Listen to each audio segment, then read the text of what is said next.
Hey guys, welcome back to Clownfish TV. This is Neon, not here with Geeky Sparkles in this video, but I think she's sick of talking about Indiana Jones, so I'm gonna talk about it.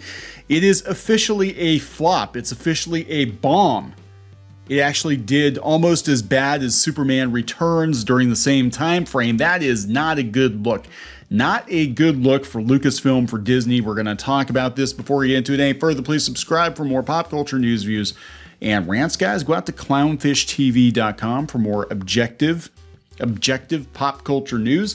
Speaking of objective, it does seem like a lot of these media outlets are starting to be more objective when it comes to Disney. They have no problem calling the company out, calling this movie a bomb. We have another video coming up later talking about the state of Disney, and this was in Variety, and they flat out said that Star Wars was broken. Pixar is broken. Disney is broken. And they're definitely going broke here. This is coming from Deadline. Indiana Jones and the Dial of Destiny's $82 million plus 5-day total, not far from July 4th disaster, Superman Returns. Remember Superman Returns? That was a huge bomb. It was. I personally like Superman Returns. I thought it was pretty okay, but it was a massive failure when it came out. It was supposed to reinvigorate the Superman franchise, and it took Man of Steel kind of sorta doing it.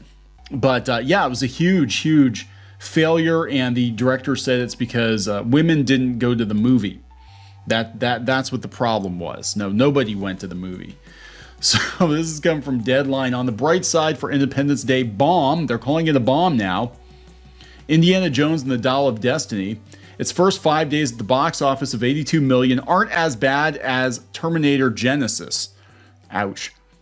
That sequel's launched just prior to July 4th, 2015, left a lot of methane in the air with $42 million in its Wednesday through Sunday total. Terminator is a dead franchise. The attempted Arnold Schwarzenegger comeback movie ended its domestic run at $89.7 million. Dial of Destiny will cross that mark before the first week. So there we go. On the plus side, Indiana Jones 5 made more money than Terminator Genesis.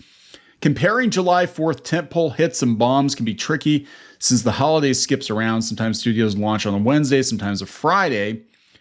Usually they do pretty well, though. They had Despicable Me 3 and they had Baby Driver. With the $300+ million cost of Indiana Jones and the Dial of Destiny tanking this weekend, it's as though box office history is repeating itself. Back in 2006, over July 4th, there was another expensive, highly anticipated franchise sequel attempt that was also rejected by fans with a B+ cinema score. That is Superman Returns. The pick cost well in excess of $220 million after endless stories of a runaway budget and Singer recreating cornfield, Smallville, Kansas, and Australia. I didn't know that. Why didn't they just go to Kansas? Why didn't they just go to Kansas? Like Superman Returns, Indiana Jones and the Dial of Destiny clocked in at a way too long 2 hours and 34 minutes, delivering fewer showtimes for exhibitors. That's not the problem. The problem is nobody's going to those showtimes. Avatar did okay, and Avatar was longer than this movie, right? Unlike Lucasfilm with the first 4 indie movies, Warner's had depreciated Superman from its Richard Donner highs. That would be 1978 Superman, to the Krypton lows of Superman 3, and then, of course, Superman 4, The Quest for Peace. All 4 films starred Christopher Reeve as the Man of Steel. Superman Returns was Singer's attempt to build out a sequel from the original Donner movies while also playing homage to them. It was actually, I thought it was pretty okay. We got the Donner cut of Superman 2 out of it, if I recall correctly. They released that too at the same time. And they basically pretended that Superman 3 and 4 did not exist. Anyway, so this is not good. They said at $82 million over Friday through Tuesday, Dial of Destiny is slightly ahead of Superman Returns' 5-day total of $76 million. Superman Returns had an $18.4 million Saturday. Indy was $18.5 million. Are we adjusting for inflation? That's what I want to know. Years later, Singer said that his take on Superman Returns' misfire was because it was a bit nostalgic and romantic, and I don't think that's what people were expecting, especially in the summer. No, That's not the problem. He said women didn't show up for Superman Returns. That's not the problem. But what gets me is that this movie is officially being called a bomb by the media. It's safe to say it. Remember, we've got people on Twitter. We've got some comic pros on Twitter saying it's just YouTubers and haters that are calling this movie a bomb. You know, numbers don't care about your feelings, guys. They really don't. This is coming from Screen Rant, too. 10 reasons Indiana Jones bombed at the box office. It bombed at the box office. Breaking down Disney's $295 million flop. Disney's major box office flop with Indiana Jones 5 reveals several key factors for the blockbuster's massive critical and commercial failure. I don't know if this is written by AI or not. It's hard to tell now. They said there's no plans for Indiana Jones 6. Yeah, when Harrison Ford is like 97 years old, they'll drag him out to do another Indiana Jones. The box office bombing of Dial of Destiny will certainly leave a sour taste in the mouth of many fans of the franchise as well as Disney.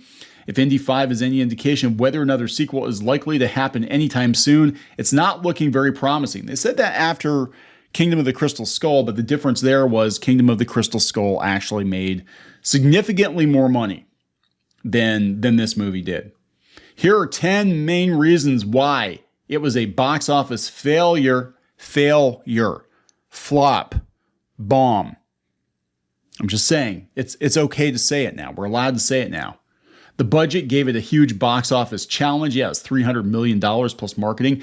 Kingdom of the Crystal Skull made people skeptical of Indiana Jones. I would agree with that. It wasn't a great movie. I mean, I don't think it's the worst thing ever, but it definitely was not up to snuff compared to the first three. And a lot of people were like, why are we doing this again? Indy 5 was the first movie without Spielberg directing. That is true. Indy 5 faced unusually stiff competition at the box office. Before summer began, we had Fast X, John Wick, Chapter 4, Creed 3, Super Mario, Dungeons and Dragons. That was not competition. Ant-Man and the Wasp, that's not competition. They're talking about Spider-Man, Across the Spider-Verse, Transformers, The Flash. That's definitely not competition. Asteroid City, come on. And Mission Impossible 7, Barbie, and Oppenheimer are coming out in the next couple of weeks, and that's pretty much it. Indiana Jones 5 doesn't appeal as much to younger audiences. Imagine that. You put an 80-year-old Indiana Jones in an action movie, and it doesn't appeal to younger audiences. I would say if the movie were good and the co-star were good, that people would turn up for it. I think people just don't want to see any more Indiana Jones. Not like this, not with Fleabag. Indiana Jones story leaks could have further put audiences off. No shit. So, remember when we were told that those story leaks were a lie? That they were a lie, just like we were told that the Rise of Skywalker leaks were a lie, that there's no way they were going to do this. James Mangold even came out and said the leaks are a lie. J.J. Abrams and the Rise of Skywalker said the leaks were a lie.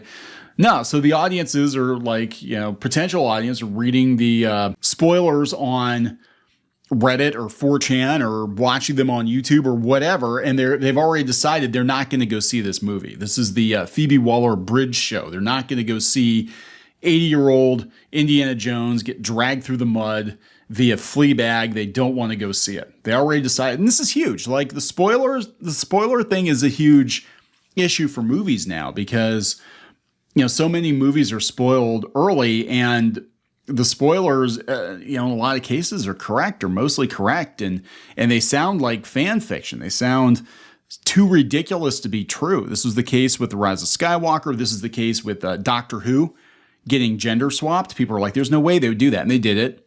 And people already decide, yeah, I don't want to watch this show. A lot of major 2023 movies are underperforming at the box office. It's okay. Fast X flopped too. The Flash flopped. It's okay, Indy.